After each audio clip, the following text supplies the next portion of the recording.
I've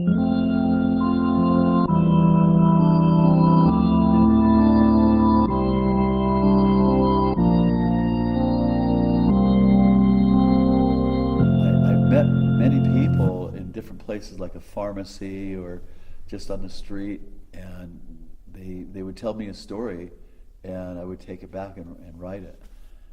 Um, I wrote this one called Shattered.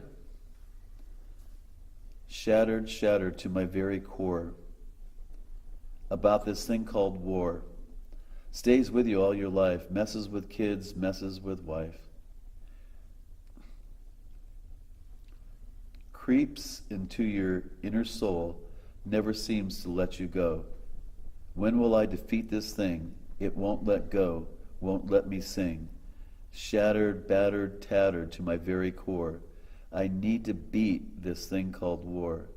Live my life as meant to be. It won't let go, can't you see? Or is it really me? And, when I wrote that, I just said, wow.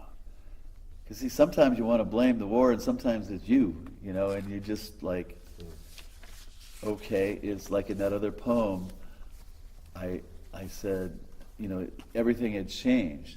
Everything didn't change. It was him that changed, or it was me that changed. So I think once we realize that, we could start to get healed and start to work things out. Steve? Yes. Just to interrupt you a little bit.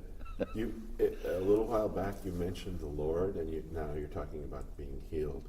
Uh-huh. Are you a Christian? Yes. Yes, I am.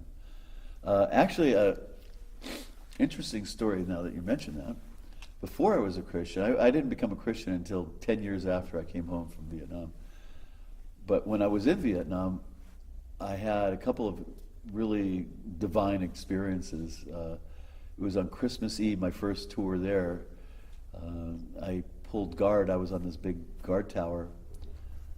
And it was during the monsoon season. You couldn't see a star in the sky or this moon or anything. It had been raining for several months. And I challenged the Lord. I said, Lord, if you really exist, show me the North Star.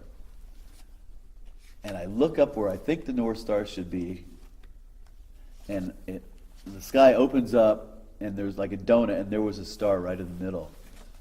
And then within 30 seconds, it closed up again. I know that was God. I had a time where a friend of mine ran over a landmine, and I was real close to him, and so I picked him up and carried him away. And I said, what happened? And he said to me, he says, you're not going to believe this. I said, no, I'll believe anything. He says, a voice spoke to me as I'm driving down this pit and said, jump out of the truck. I said, what'd you do? He says, I opened the door and I started to jump out of the truck. And unfortunately, his right foot was still in the truck when the landmine went off, so it kind of blew up part of his foot. But he stayed, he was alive, and he told me the story, and then we took him away. And I know that was God. It was nothing short of him, because the devil wouldn't say, jump out of the truck. He'd want you to die right there in your sin, So in a lot of the poems, I'll mention the Lord, and because he is my Savior, and I'm not ashamed about it. It just changed my life. But it doesn't mean that these things don't still affect me, because they really do.